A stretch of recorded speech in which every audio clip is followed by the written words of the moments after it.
Kabanatang 56, Sabi-sabi at Kuro-kuro.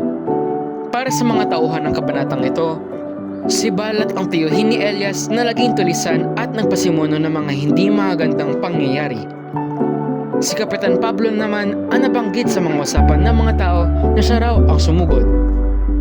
Si Crisostomo Ibarra ang kasintahan ni Maria Clara na nabalita ang balak itanan siya, ngunit nabalitaan rin na pinigilan nito ni Kapitan Tiago.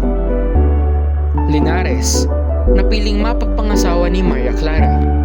Kapitan Tiago, sinasabing pumigil sa pagtanan ni Ibarra at Maria Clara sa tulong ng mga Gwardiya Sibil. Lucas, nakitang nakabitin sa ilalim ng puno na santol. Talasalitaan, katapangan, ang estado ng pagiging matapang o may lakas na loob. Palengke, lugar kung saan nagtitinda o nagbebenta ng mga produkto ang mga tao. Enkwentro, pagtutunggali madalas sa paraang pisikal. Konstabularyo, pulis o membro ng isang militar o pampulis na organisasyon.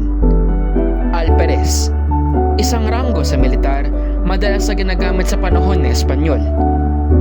Guardia Civil, militar na puwersa sa ilalim ng Espanyol na kadalasan ginagamit sa pananakot at pagpapatupad ng batas. Lakas loob, naging matapang, nagbalitaan, nagbigay impormasyon, dinakip, kinuha o inaresto, ibinunyag, ipinahayag. Takot ang bumalot sa San Diego ni isang tao ay wala sa daanan at sobrang tahimik ng buong kapaligiran. Hanggang sa isang bata ang naglakas loob at binuksan ang bintana. Maya-maya saglit ay sumunod na rin ang iba at nagsibalitaan na ang mga kapitbahay. Sinasabing may nangyaring nakakatakot na insidente noong nakaraang gabi na ikinukumpara sa pagsalakay ni Balat. Sa kanilang pag-uusap, tingin na iba na si Kapitan Pablo ang sumalakay. Ngunit may iba rin nagsabi na ito ang mga kwadrilyero at dinakip si Ibarra. Nabalita rin na nagtangkang itanan ni Ibarra si Maria Clara upang hindi ang matuloy ang kasal nito kay Linares, ngunit nabigo dahil sa paghadlang ni Kapitan Tiago at ng kanyang mga sibil. Pinunyag rin na balak ni Ibarra na paghigantihan ng simbahan. Buti na lamang ay nasa bahay ni Kapitan Tiago si Padre Salvi.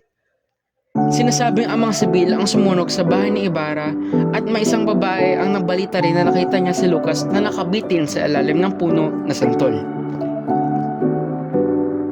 Ang mga naganap sa kabanatang ito ay maaaring mahalin tulad sa kasalukuyan. Tulad na lamang ng di makatotohanang impormasyon o fake news. Tulad ng iba't ibang mga balitang kumakalat sa San Diego. Sa kasalukuyan, mabilis na kumakalat ang mga maling impormasyon o fake news sa social media at iba pang mga plataforma. Maaari rin itong lumaganap sa personal. Maraming tao ang madaling maniwala sa mga haka-haka na walang matibay na ebidensya. Isa pa rito, ang pagkalat ng mga kuro-kuro at mga chismis.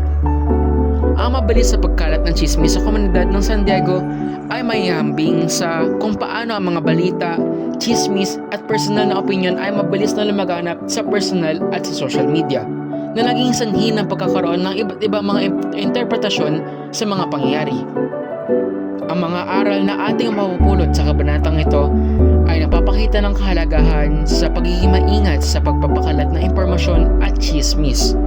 Ang mga walang basehang kwento ang naging sentro ng usapan sa San Diego na nagresulta sa maling pagkaintindi at pagbibintang sa mga taong walang kasalanan. Binibigyan din ng kabanatang ito ang kahalagahan ng paghahanap ng katotohanan bago magbigay ng opinyon o husga sa mga tao o sitwasyon. Tinuturoan tayo na huwag magpaloko sa mga chismis at maling balita at palaging hanapin ang katotohanan upang maiwasan ang mga hindi kanais-nais na pangyayari. At dyan nagtatapos ang ating munting diskusyon ukol sa Kabanata 56 ng No Limitang Garan ni Dr. Jose Rizal. Maraming salamat sa pakikinig.